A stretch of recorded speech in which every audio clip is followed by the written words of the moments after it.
why don't we start by you introducing yourself? Yeah, my name is Arturo Nunez, and I was at Nike from 2007 to 14 or 8 to 15, somewhere around there. And in that time, I had three roles. My first role was the head of marketing for the Southeast region of the United States, based in sunny Miami, Florida. We had an office down there above the famous China Grill at the time. It was a beautiful office, kind of overlooking the ocean. It was really nice. So when I joined the company, I was told that this was a nice foot in the door for me at Nike as this marketing director, Southeast region. I was working with Sandy Presley at the time, who was the GM of the region. And then I was told that, if things went well, there could be other opportunities, which is why I took the role in the first place. And then 3 months later, I was asked if I wanted to move to Portland. Actually, I got a phone call and the person said, "Do you own a raincoat?" And I was like, "That's a strange question. Why are you asking me that?" And they welcomed me as the head of the Americas marketing. So I was responsible for Canada and Latin America, based in Portland, Oregon. So that's when I first moved to Portland, took on that role. That role later morphed into head of emerging markets marketing, where I had Latin America, India, Africa, Southeast Asia, Australia, New Zealand, the Philippines, South Korea. It was probably my favorite job of all time, of all the roles that I've had in my life. And then I got pulled kicking and screaming out of that role by Davide Grasso, who was the CMO at the time, into leading Nike basketball marketing globally. And that was my last role at Nike as the head of global basketball marketing for Nike. Like I said, I got pulled kicking and screaming out of a job that I loved into that one. And it wasn't that I disliked basketball, but there was a lot of challenges around basketball marketing at the time. And I was not looking forward to dealing with that. But it was a wonderful experience nonetheless.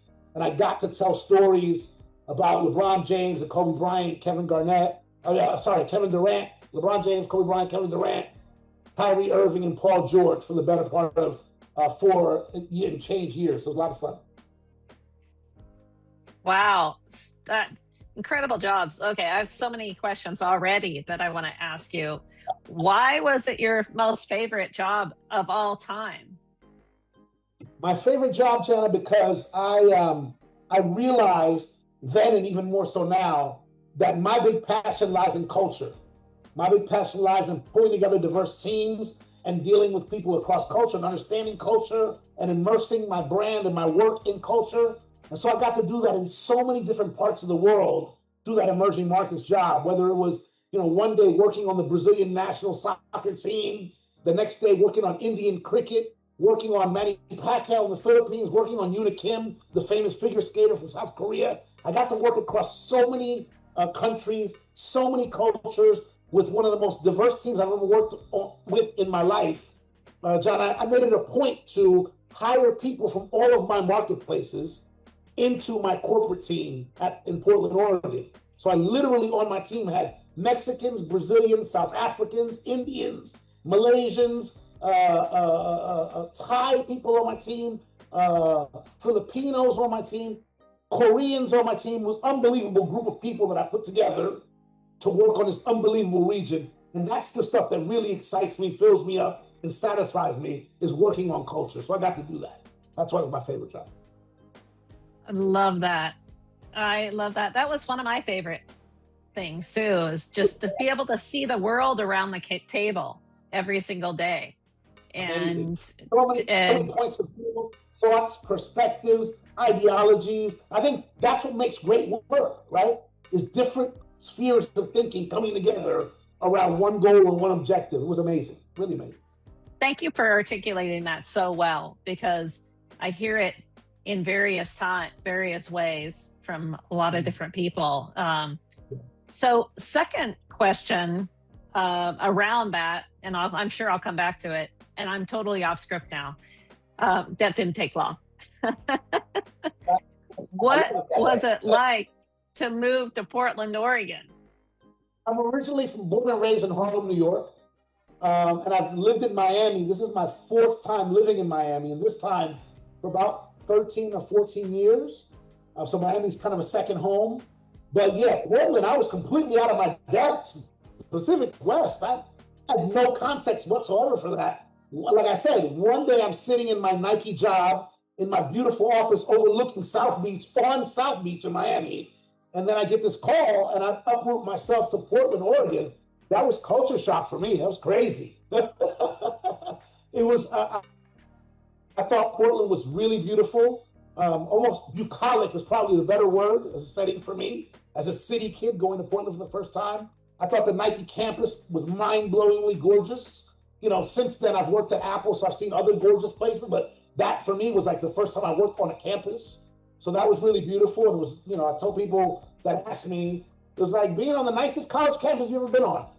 You know what I mean? That's what it felt like, at least when I was at Nike in Portland. So that was really interesting. But also just the difference in culture, right? I came from a highly Latin environment in Miami, a very colorful in every way that you can describe colorful environment in Miami, to going to like Portland, Oregon. I was like, wow, okay. So that was really, really different. It was actually colorful in different ways. Like the first time I saw a unicycle guy playing a saxophone, I was like, oh, that's interesting.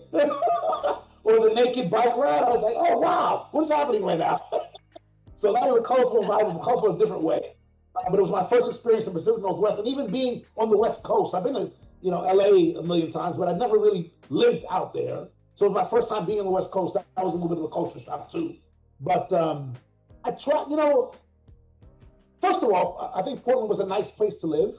But I traveled so much in my Nike roles that I didn't feel like I lived there. I feel like I was always visiting because I was always on my way someplace, you know?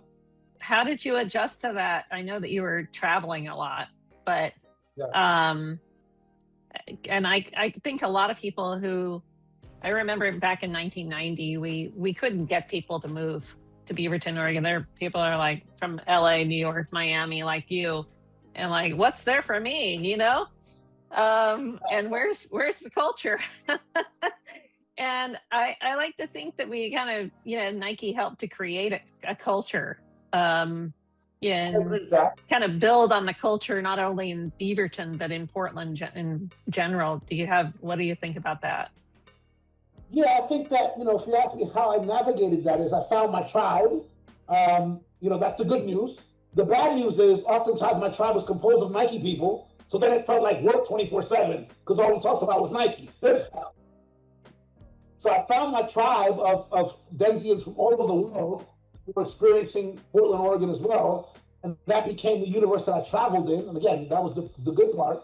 The bad part is we were all kind of Nike people. I think there were, you know, there might have been an Adidas person or two or something, but in general, all my friends were Nike people. So it kind of felt like work all the time because we were always talking about the thing we had most in common, which was the work.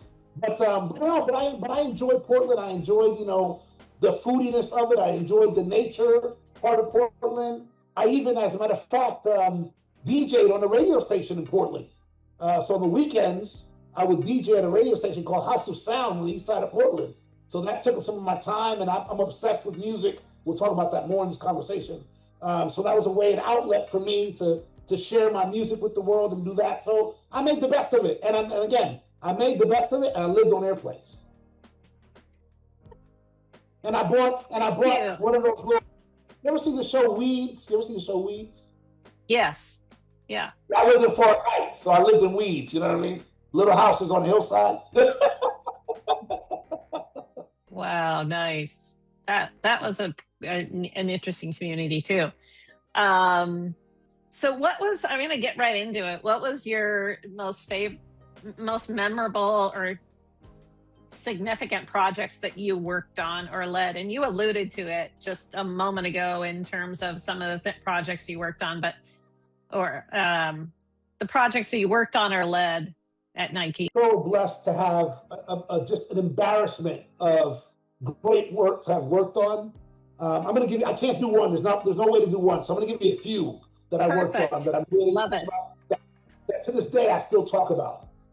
Whether that's, you know, I inherited LeBron James when he left Cleveland and went to Miami for the first time. He had made the decision.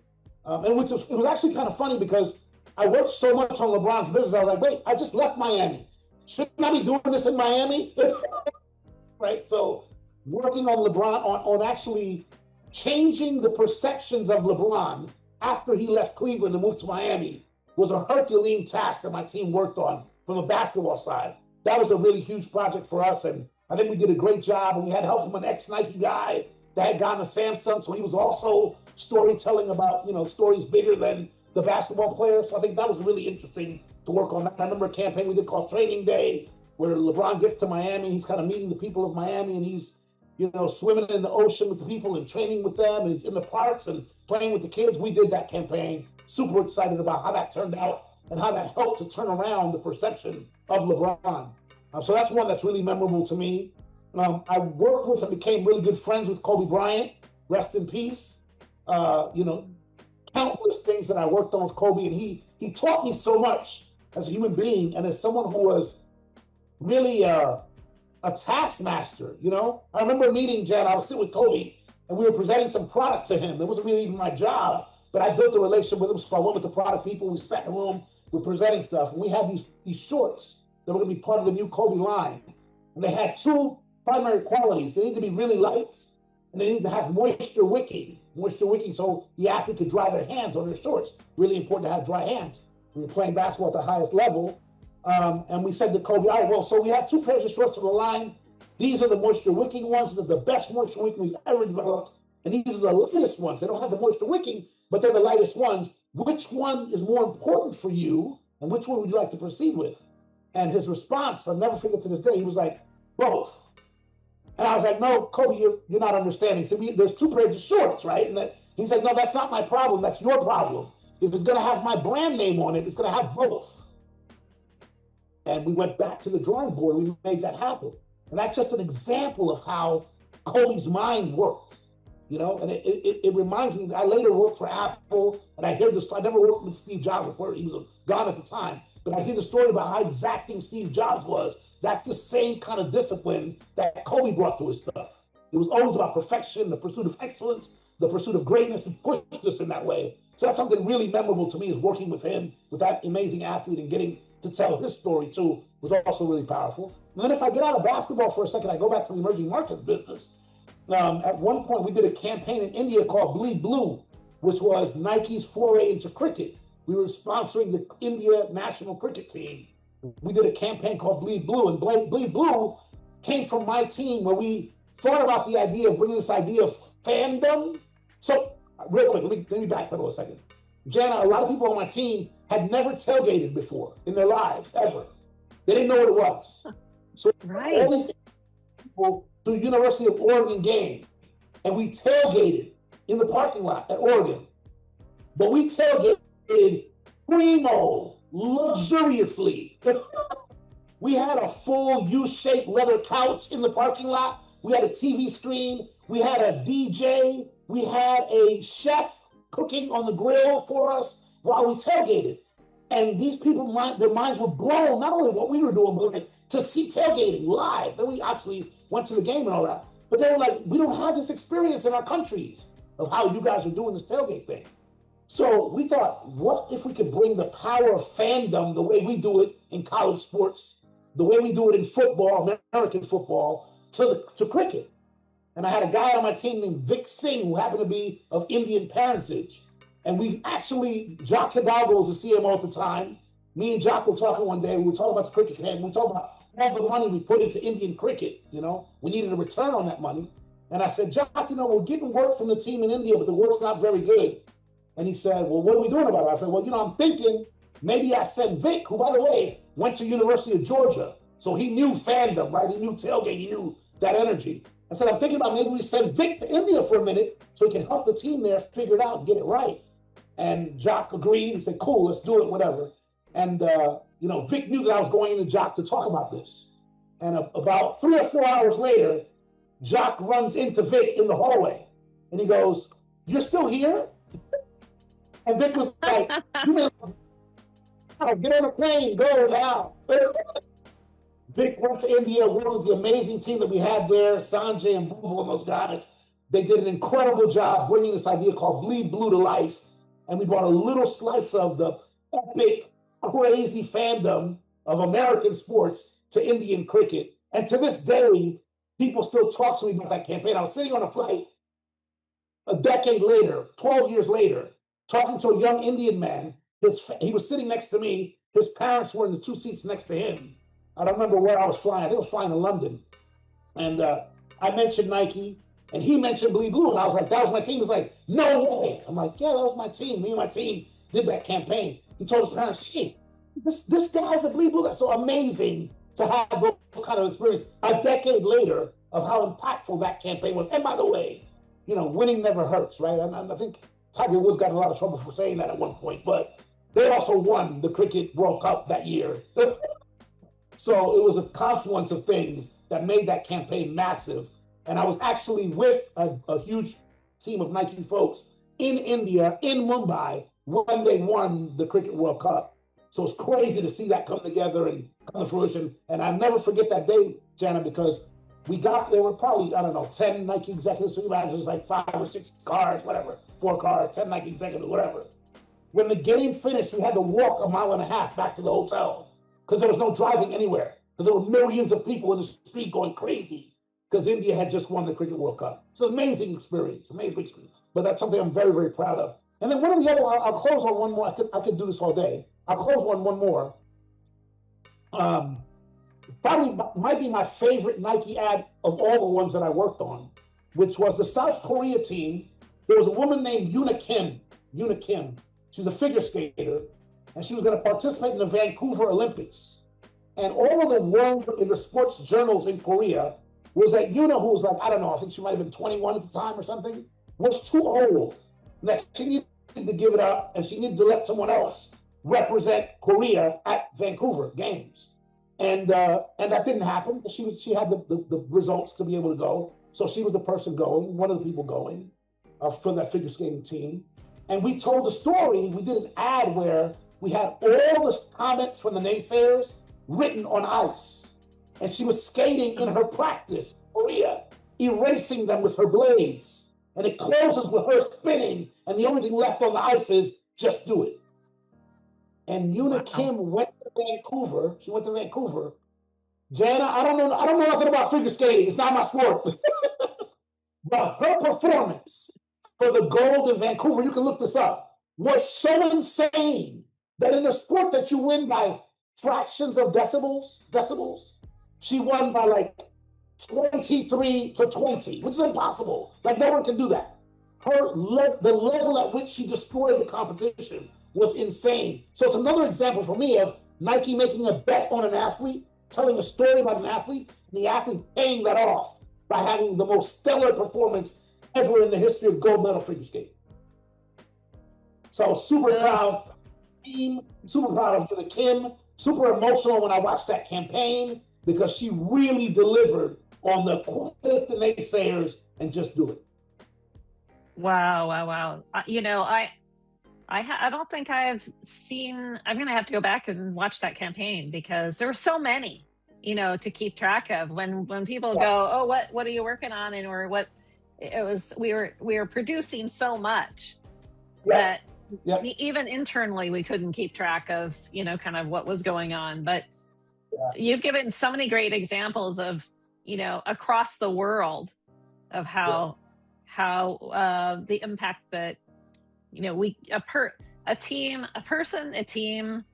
and a company can make on, and an athlete can make on the world. Incredible. I think the Nike brand, and we won't get into Nike today or whatever, we don't have to have that conversation, but whatever. I think that at that time, Nike drove culture and created cool. We didn't wait to find out what it was. We drove culture, we created cool. When we told the story, that was the story.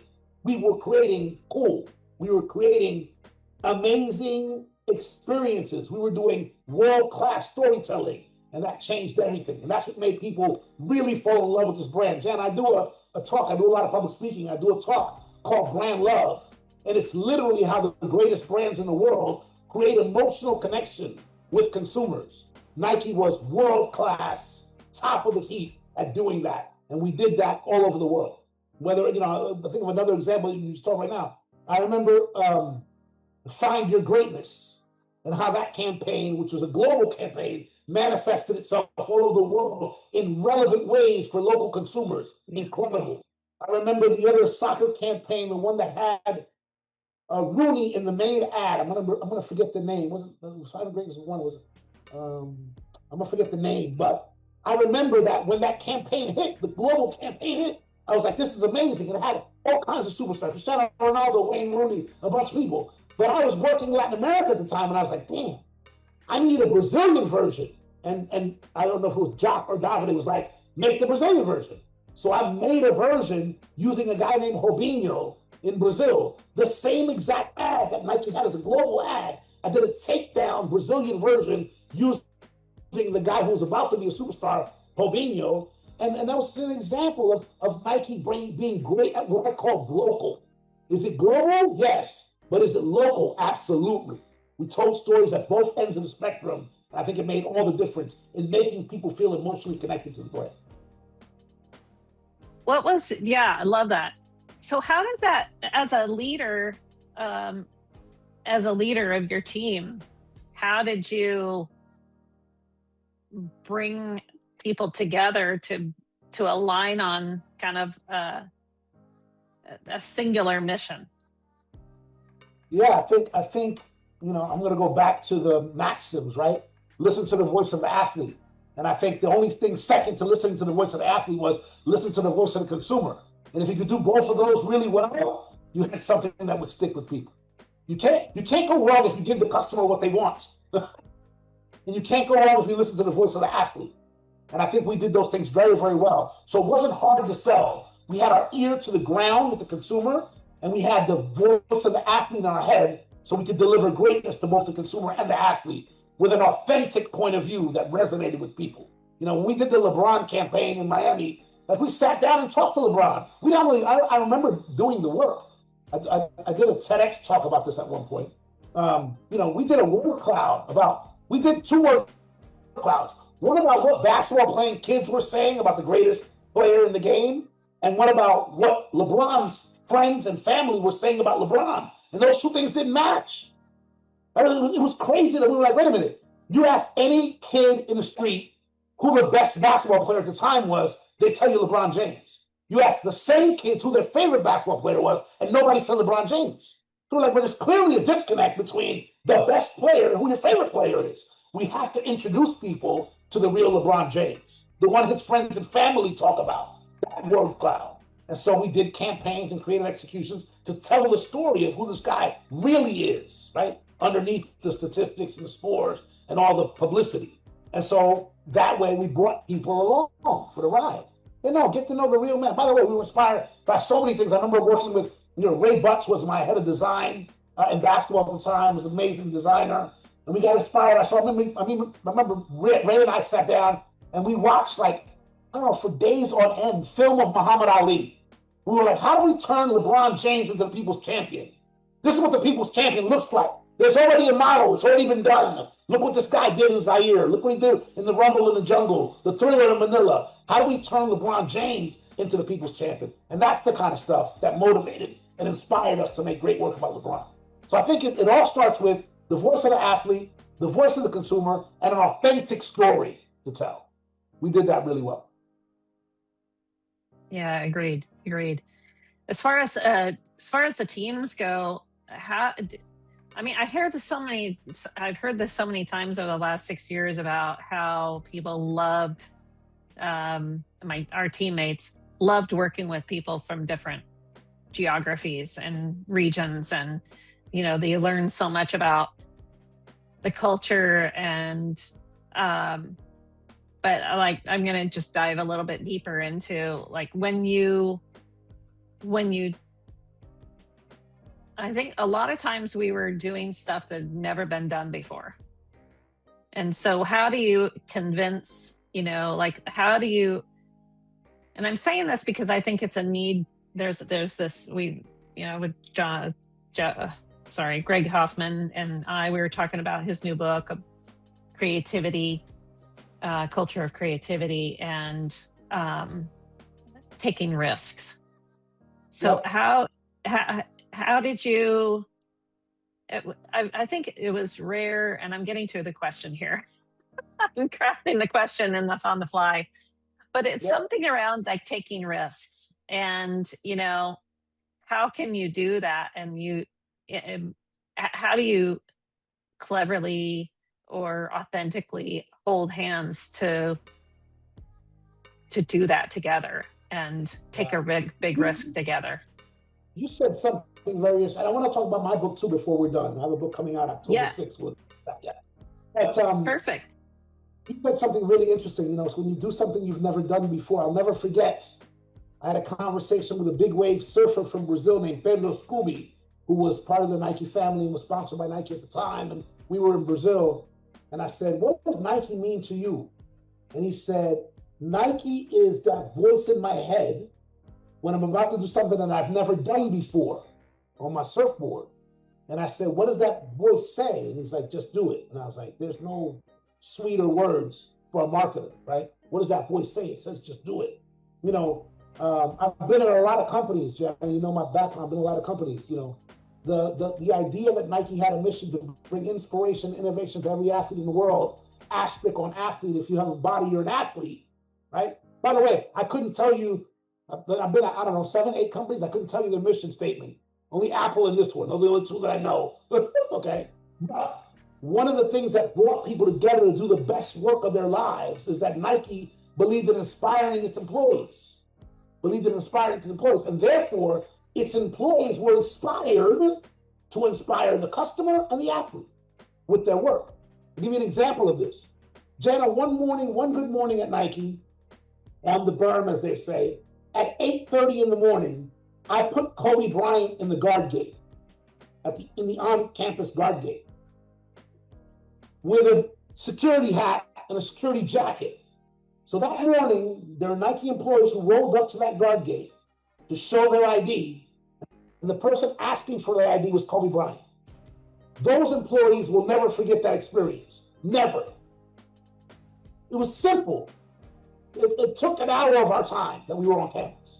But Nike believed in inspiring its employees, and Kobe loved it. Kobe asked people, who are you? What do you do? Do you work on my business? Tell me more. Okay, you can go now. Can you imagine what that must have been like for the employee to have that experience at 8:30 in the morning? Does that make you want to work someplace? Does that make you believe in the place that you're working? Does that make you believe in the power of sport? We did that par excellence all the time. I remember Kevin Garnett, we used to do this basketball. We took over the campus during March Madness. We did this basketball, and Kevin Durant's outside shooting free throws with people on campus. How inspiring is that? To meet your idols, to see them do it, to be able to connect with your idols and see them doing what they do best. That's the Nike that I came from. I'll never forget those moments. And being able to be part of creating those moments for my fellow colleagues really fueled me and drove me. And I think that's what pushed people to do the best work of their life and to work relentlessly for greatness. Yeah, I think you saying the statement, which is behind me, obviously, just do it and don't quit. That was, my husband gave me that because when I started 6453, because nobody had ever created a Nike alumni organization before. And I'm like, doing stuff that's never been done before in your own kind of context is no small feat. It's not for the faint of heart, And so just do it gives permission to dream and to do big things. And so that's what I'm hearing you say is do different things. Yeah. I told you I got to know Kobe personally, spent time with Kobe. And he would always say, Arturo, greatness is a choice. And I'd be like, what do you mean, Kobe? He's like, no, not some far-flung, like I'm going to be great one day choice. No. What have you done today to be better today than you were yesterday? And if you stack up enough days like that, you'll arrive at greatness. That's what it's about. What have you done today to be better than you were yesterday? He said, look, man, if it were easy, everybody would do it. Kobe said to me, every endeavor to take on, even the one you're taking on here, the alumni group for Nike, will there be challenges, potholes, setbacks, obstacles? Absolutely. One, I believe that great leaders exist to clear those for their teams to do their best work. Let's set that aside for a second. But second of all, will there be those challenges? Absolutely. Kobe said, That's like you expecting to score buckets in basketball with no defense. You thought there would be no defense? Of course there's defense. It's part of the game. And he would always say, the obstacles, the challenges, the potholes, the landmines, the roadblocks, they exist for one reason, to separate the curious from the committed. Because when the curious come across an obstacle, they turn back. The committed expect the obstacle and force forward regardless. That's the don't quit part. The curious turn back, the committed move forward with intention, knowing there will be roadblocks, knowing that if it was easy, everyone would do it, right? That's what delineates the curious from committed. That commitment to go forward in greatness and excellence, to build upon what you've done already, to clear the landmines, roadblocks, and obstacles, to expect them and not be deterred by them. That's what builds greatness. So true, so true. And I get a sense that that's what you did for your team, you know, in order to like, what do we need to do? What's blocking our way? Let's power through that.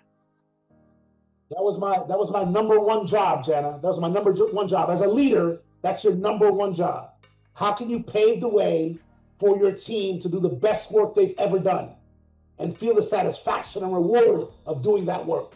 That's what keeps people coming back to work every day, excited, enthusiastic, and inspired. It's not the money. It's not the title.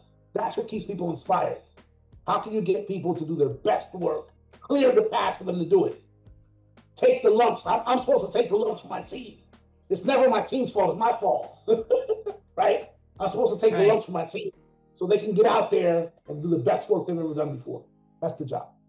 So what have you done? What have you been doing since, for our listeners, for our audience, what have you been doing since you left the brand? Obviously, you went back to Miami by way of Cupertino. I don't know. I went back to Miami by way of Cupertino to run Apple's marketing for Latin America, which was also a great experience. I left Nike for Apple kind of reluctant. There's actually a funny story about that. I'll tell that story. So I was interviewing at Apple, and I got the job to run Latin America marketing for Apple. And I decided, before I even told Nike, I thought about it, I decided I wasn't going to take that job. And then I told Nike what was happening, and they were like, oh, well, you know, they kind of talked to me about what my potential next role was. And it was a cool role, something I wanted to dig my teeth in, that'd be interesting roles, an expat role, et cetera, et cetera. And so I told Apple no. And one day I'm sitting in my office and I get a phone call, and on my phone is Phil Schiller, the CMO of Apple. And not only was he the CMO of Apple, but for 11 years in a row, he was the most admired CMO in the Fortune 500. 11 years in a row. So I get this call. I'm in, my office was in Jerry Rice. And I stepped out of the building and walked onto the soccer field to get some privacy to take this call. And Phil Schiller's on the phone. He says, hey, Arturo, you know, I heard that we made you an offer. I heard you decided to stay at Nike. And I fully understand why you would do that. You have a track record of success there. You have friends and family there. And it's a great brand. I just wanted to call you and tell you it's the biggest mistake you'll ever make in your life. And then he hung up on me. Hello? Wait, what just happened? And I went home and I told my wife that the 11 times running most admired CMO in corporate America, the Fortune 500, had called me and told me I was making the biggest mistake of my life, and then proceeded to hang up on me. And my wife was like, I've been packed for Miami. Whenever you're ready, let's go. And I was like, okay. So, and that's how I ended up reversing myself and going to Apple Latin America. So I moved back to Miami. I took on a role for leading Apple Latin America. Again, had never done anything in technology, so that made me curious, lifelong learner. I wanted to learn about technology. Technology hadn't taken the role it has today, but it was, you could see it. The wind was changing, right? So I was like, I want to be part of that. I want to understand it, et cetera. So I went on to run Apple Latin America for 4 years and change. In many ways, it's funny. I talk about it in my book. I say that I felt like I went from just do it to don't do it. Because Apple was very, very, very particular about what work saw the light of day, and it needed to be Apple-esque, and the Apple-ness of the work was more important than the localness of the work. I didn't understand that when I first started there. So it's an interesting environment. I learned a ton. I take not, I don't, all of my experiences have taught me a lot. That experience has taught me a lot. And then I retired from corporate America and I went off to do a bunch of passion projects, do some things that I was really interested in doing. Among them, a lot of those in the hospitality space. I own some restaurants around the country. I own one of the hottest nightlife venues in the country, a place called Dante's Hi-Fi in Miami. It kind of ushered in the vinyl listening room craze that's now taking over the U.S. We did it 5 years ago. We were the first in the U.S. to do it. And it's still an icon in Miami, and we're expanding beyond Miami. So got into hospitality, the bar business, the restaurant business, et cetera. Always doing public speaking, always doing consulting on brand. Meet a lot of companies that want a little bit of that magic that was Nike, a little bit of that magic that is Apple. I provide that for them from a branding standpoint, visual identity, communications, et cetera. So public speaking. And I got signed by Simon Schuster to write a book. I wrote a book about navigating corporate America without losing yourself or your soul. It's called The Culture Compass. It comes out on October 6th. I'm very excited about that, the book tour, et cetera, et cetera. And in it, I tell stories that allow young people to understand the game they're playing when they're playing corporate America. There's a lot of unwritten rules to being successful in corporate America. And I try to demystify that for young folks so they can learn from my mistakes and not make their own. So I'm very excited about that, about telling those stories. Nike features prominently in that book, as does Apple and other experiences that I've had. And then when I was off doing all this stuff that I was enjoying, all these personal things and things that I'm passionate about, I got a call one day from a company I never heard of called Nubank. And Nubank was looking for a CMO, and they made me an offer I could not refuse. And I joined Nubank as the CMO. It's the largest digital bank in the world. Today, it has about 125 million customers. When I joined, they had 30 million. When I left, they had 80 million. I spent about a year and a half there being the CMO. We also IPO'd at a $56 billion valuation. Today, it's 70 and change valuation. But I, again, also informed by Nike and Apple, I went in there as a CMO talking to a group of experienced marketers. This company's based in Brazil, doing business with Mexico and Colombia, now coming to the US as well. But I remember my first couple of days talking to my team and telling stories about Nike and Apple, et cetera, and seeing the looks on people's faces like, this guy's very confused talking to us about Nike and Apple. What financial institution? Like, what does that have to do with what we do every day as a bank? And I remember the day that all changed for me and my team is when I said to them, I see the quizzical looks on your face, but I want to tell you something. I think that what we do is sexier than what Nike and Apple do. Now they're really shocked. And they said, well, how do you figure that? And I said, well, there's a guy in Mexico whose daughter's having her quinceañera this Saturday. We get to help him figure out how to pay for that. There's a guy in Colombia who's tired of hearing his grandmother complain about the washing machine that doesn't work. We get to help him fix that. There's a guy in Rio who just met a girl. He wants to have the wedding he's always envisioned, move into that new apartment, and then go on that beautiful honeymoon. We get to help him make that happen. That's way sexier than t-shirts and sneakers and phones. That's the business we're in. Yeah, helping people to realize their dream. Yeah. Helping people to realize that people make their tomorrow better than their today. That's the business we're in. The moment we had that conversation, everything changed, and we did some exceptional work introducing people to this amazing brand called Nubank. Love that. I think, love that story of when the light bulb goes on, and based on consumer insights, based on your story, based on storytelling and bringing those stories to life in a way. The last but certainly not least, Jana, along the way, I also became a member of the board of Estee Lauder and the board of Abercrombie & Fitch. So I sit on both of those Fortune 100 boards of those amazing companies and get to help them with their storytelling and get to help them with their vision for a global business, et cetera. Two outstanding companies that I'm privileged to sit on the board. So those are your current. Yeah, I'm currently on the board of both those companies. Yeah, those are current. Yeah. So, yes, your question is, I don't do much. No.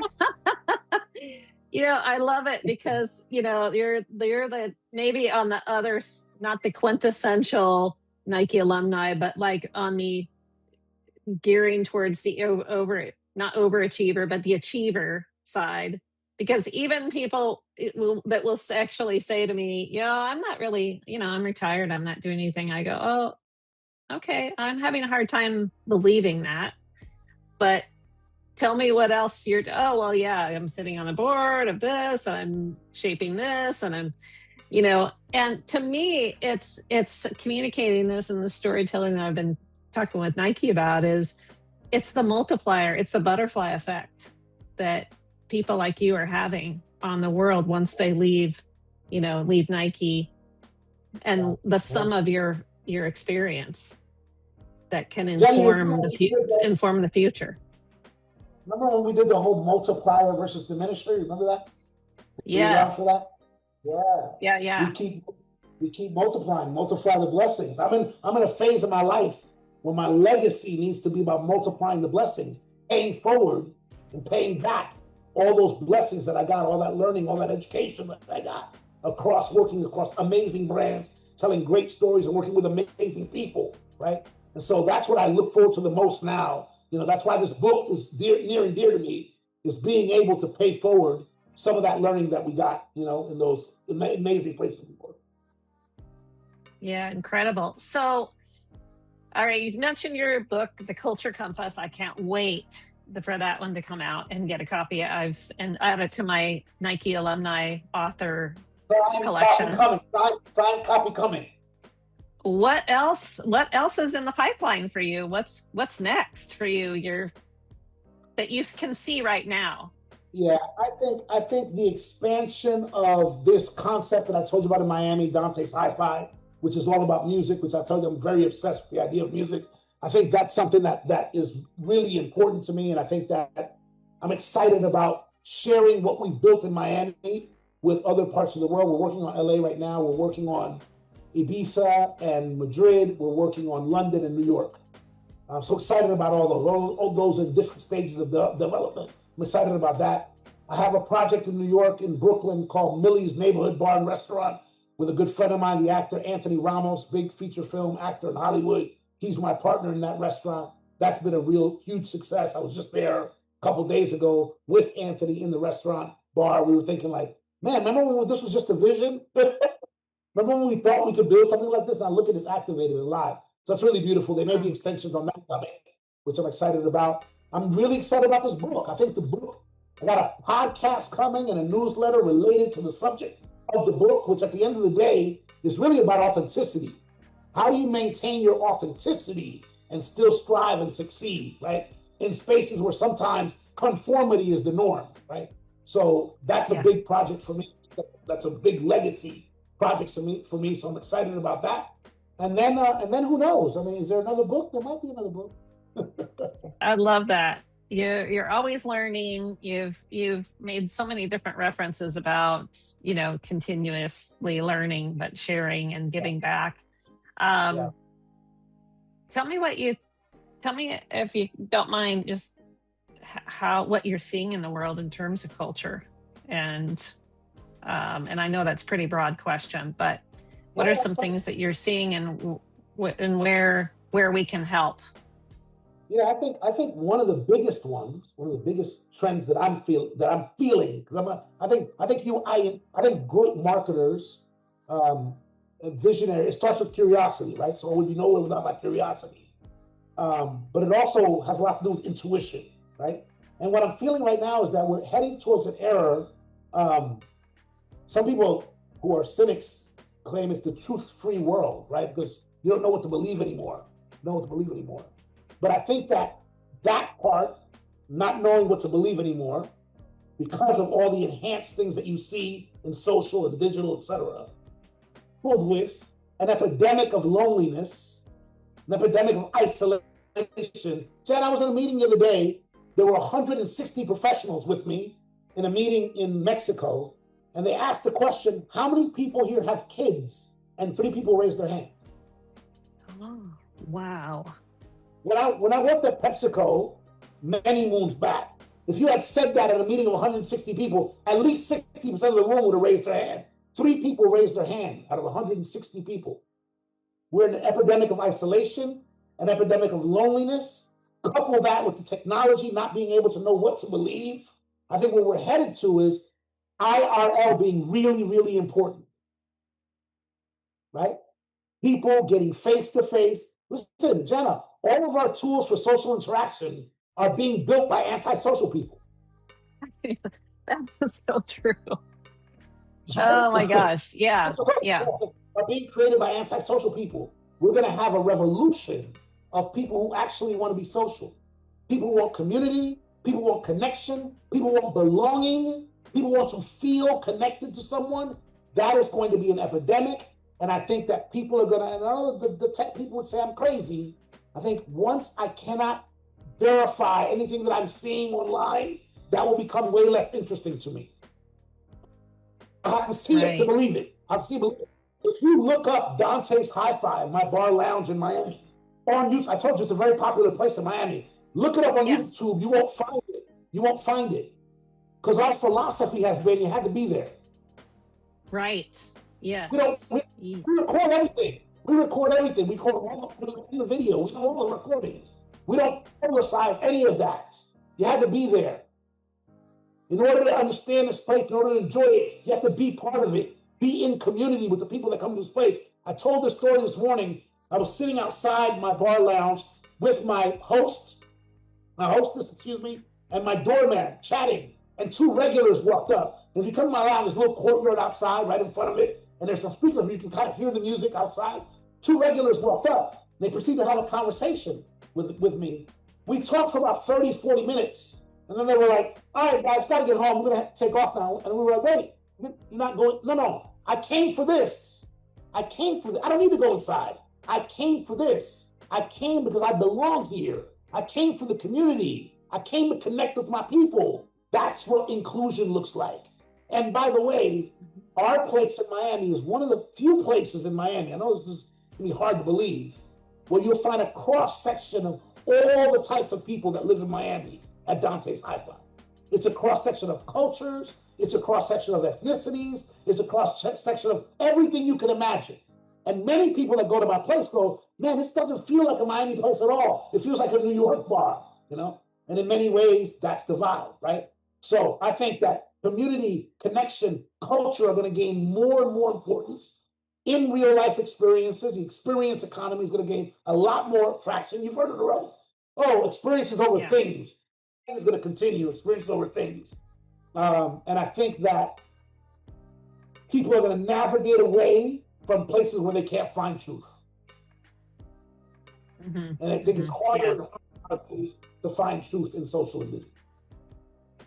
I think I love that too, because you're also connecting over a universal language, another universal language, which is music. And so then therefore, that's what I think about New York as well, because, you know, you can, it's a different way to connect different cultures and different people together. And you see music online and people discovering, you know, old things and new things and having a discussion about it. I was just in New York this past weekend. I went to an event at the Brooklyn Museum on Saturday, and there were 1,000 people of all colors, all ages, all persuasions dancing salsa at the Brooklyn Museum on Saturday. Amazing, amazing. Just a cross section of New York City, all united by the sound of this Caribbean music, this Afro-Caribbean music called salsa. Amazing experience. That's what people want. They want to be part of something. They want to belong to something. They want to be in community and communion with other people. That trend is not stopping anytime soon. And the people that can create that magic are going to be very valuable. Yeah, love it. What a way to end this conversation today. Hopefully it was just the first chapter that we talk and we keep, you know, of course, I'm going to talk to you about your podcast when it comes out, after it comes out. And, but thank you so much for taking an hour of your time on your birthday. What a special day. What a special treat to hear from you. Thank you for the invitation. I've been following the work from afar. I think that's amazing that you put all these amazing people in a space to have communion with one another, ex-Nike alums, from a very special place, at a very special time in that place for a lot of us. comes from a very special time in that place. So thank you for putting that together. Thank you for inviting me. Love to come back. Love to talk more about the book. Once the book's out, I'm going to send you a signed copy, and hopefully we can connect IRL sometime in the future. Love it. We have a lot of people in Miami, so I would love to do that. I love it. All right. That's well, great. have a wonderful birthday. Have a great rest of your day, and we'll see you soon. Thanks for having me. Be well. Bye-bye.